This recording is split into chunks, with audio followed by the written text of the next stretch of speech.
That's right. We are here for you Monday through Friday, 3:30 p.m. Mountain Time. It's Orange and Blue today. It's Cecil and Mase. It is Andrew Mason, and it is a special Shrine Bowl show, Shrine Bowl recap. And Mase, full disclosure, we are pre-recording on Saturday to get the information out there from the people. You're in Las Vegas. I'm in Las Vegas. We just watched practice together, and oh, what a joy it is to be on this all-star road trip every year, Mase. Oh, absolutely. To go somewhere where the sun is shining, it's a little warmer, and watching football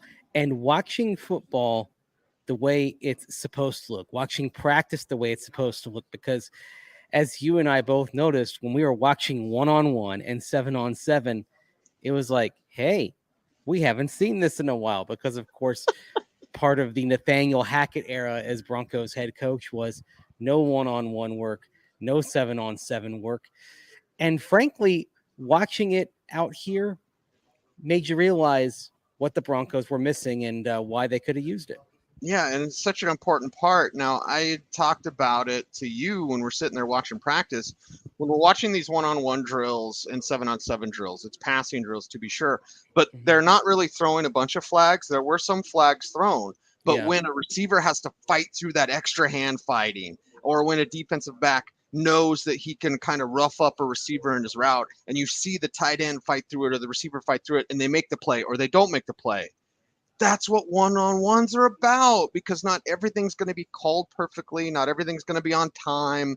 And in the first day of practice, in all of these years that we've gone, Mase, and it's 17 years in a row, except for the damn COVID year that I've been at the Shrine Bowl, you see the first day, everyone's kind of adjusting. But during that adjustment, you get to see guys that work through problems, because it's not perfect on every play in real football. Exactly. You get to see how they improve. And that's part of why these are always interesting weeks for me, is because what you want to see is how players get better from day to day and how they take teaching. You hear something from a coach on the first day of practice. Are you able to put it into your actual play on the second and third day? Because it's not just about hearing the information, it's about taking it and applying it to what you're doing on the field. And that is something that some guys struggle at, but it is something that others excel at. And generally speaking, if you're a player who can take that information, ingest it, and apply it to your game quickly, you're going to have a much greater chance of success. You're going to have a greater chance for success, and that's what we're here to find. We're here to find those gems at this game. And over the years, Mase, I don't know if you have a favorite, and I hate to put you on the spot, but any player from this game, I mean, we've seen Justin Simmons, we've seen TJ Ward, we've seen Emmanuel Sanders. It doesn't have to be a Bronco. I think Trey Hendrickson might be one of my favorite players that I've seen at this game. Philip Lindsay down at your old high school when it was in St. Pete. So, like, there is quality talent. And I think there's some real quality talent here this year as well. So from the past, before we get into what happened today, any favorites you can remember? Well, I wasn't here for the Justin Simmons year, but I mean, he's right up there. But you've done more shrines than I have, because usually where I've been working, what I've been doing, it's been kind of Senior Bowl only. So I've got a bit more depth there. But the Shrine Bowls that I have been to on the practices, a couple of my favorites, Alex Highsmith out of Charlotte, a couple of 3 years back. At the Trop. And Trop loved him. You mentioned Philip Lindsay. The thing that jumped out to me about Phil back in 2018 was he was the most decisive running back, and he was the most fearless running back. You saw too many guys that were doing the little tap dance, and yet Phil, at his size, plowed into the box, sometimes stacked boxes. So he showed that fearless mentality that allowed him to succeed, but also at the same time was part of the reason why his career ended up kind of fading out quickly, because he took a lot of punishment. He was willing to take that punishment, but there was only so much that he, with his body frame, could handle.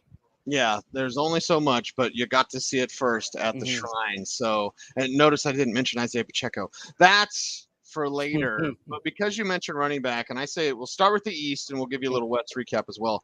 But the Falcons did such a good job with their practices, and I think Tavian Thomas, the running back from Utah, is a player that I was excited about. Wrote him up in my preview at denversports.com for the Shrine game. And I was happy to see, because I've been disappointed by others before, including Mhm. last year, Brock Purdy. I was like super excited about Brock Purdy. I saw him here. I was like, eh. And then, of course, now we see Brock Purdy doing everything. So that's kind of funny. But Tavian Thomas, running back, Utah, big back, great feet, and kind of attacks the ground when he runs. Attacks the ground and really does well at reading the holes as they flash open and making a decisive cut and going forward. And he's very patient as well. I mean, but if the Broncos are still doing zone concepts in this coming year, I mean, we're at a point right now, we don't know what their offense is going to look like. We don't know what things are going to look like schematically. But if they are running zone, he's going to be able to excel in that type of scheme because he can make those sharp cuts and because he has the patience to wait for the hole to flash open and then make a decisive cut and attack it and go forward. I had a couple of really nice cutback runs in the Saturday practice that we saw, and I was curious about him because you've been raving about him, and I got to tip my cap to you, but everything you said about him was absolutely spot on. He looks like somebody who can step in and be a pretty quick contributor, maybe not day one, but close to it. Caleb Murphy, I know Yeah. you have some defensive linemen to talk about, but I want to talk about Caleb Murphy from Mhm. Ferret State because he set the all division, doesn't matter if it's FBS, FCS, all division record for sacks with 25 and a half. And he was also part of the reason why Ferris State beat Colorado School of Mines. Right. So, people will know Caleb Murphy from that game as well. But people see him as just a pass rusher. Mace, when you and I did the little recap on Twitter, I was like, he's setting the edge. He's setting the edge. So all of my notes, they're not about him like getting pressure on the quarterback. He already does that. But it's about him setting the edge, which I think at 240 pounds, he It was a needs more question. size. And it is a question. So that's good to see as well, because you come into the week and you're like, this is what he does, this is what he doesn't do. Well, you saw with Caleb Murphy, he was setting the edge against the run, and that's more of what he needs to do. And doing it against a higher talent level than he's ever seen. And that's where you do look when you look at these FCS, D2, D3 prospects, even some that come from out of Canada. And we tend to see quite a few of those here at the Shrine. It's can they handle this level of competition? Caleb Murphy, certainly, I thought on day one passed the test. Some of the other defensive linemen that flashed for me come from a higher level, like Moro Jomo out of Texas, was pretty consistently in the backfield, really quick twitch off the snap.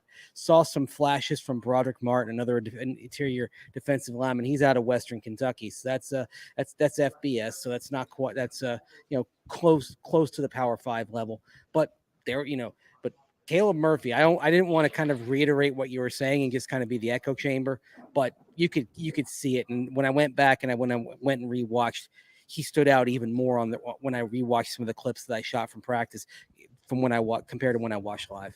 Yeah, and I love watching practice with you because we get to see things and we see things differently, right? Yeah. Like everyone sees things differently, but there are certain skills that you're looking for that do stand out with these prospects. So I've been a hog about the East, and before we get to the West, are there any players you'd like to highlight from the East further? Well, the one that kind of jumped out to me was A.T. Perry out of Wake Forest, and he's a wide receiver, and he's got some length to him, and he's very smooth. If anything, what I'd like to see him do is kind of be a little bit sharper. You and I both noticed that he kind of glides through some of his cuts a little bit, kind of rounds them a little bit.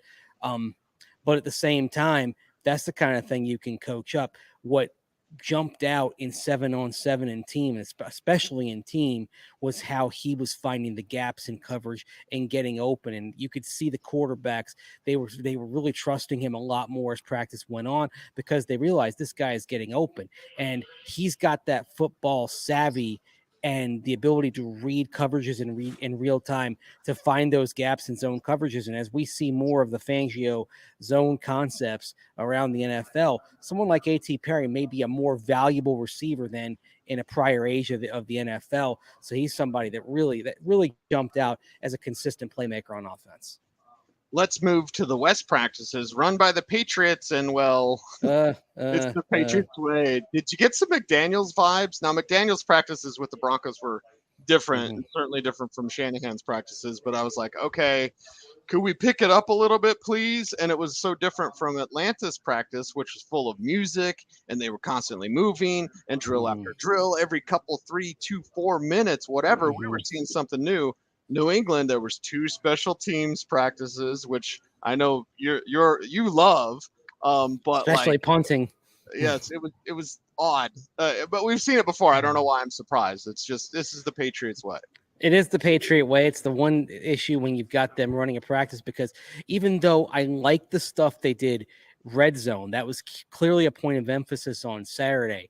You start kind of dicing up the practice and it doesn't translate as much. What you want out of these practices is stuff that's not really all that scheme dependent, but it's stuff that you're going to have to do in the NFL. So, for example, I want to see a fair amount of under center work, especially because of the quarterbacks not having much experience. I want to see them doing play action. That's something that's going to be fairly universal, even though it's obviously emphasized a bit more in the Shanahan McVay offenses. So, yeah, just in general, I thought I thought it didn't necessarily suit what we were looking for here, but it's only the first day. They could throw some different wrinkles in on the second day. Although I did like red zone, and I did like the fact that it allowed us to kind of to examine some of the receivers, including one who jumped out in red zone. That was Michael Jefferson out of Louisiana Lafayette.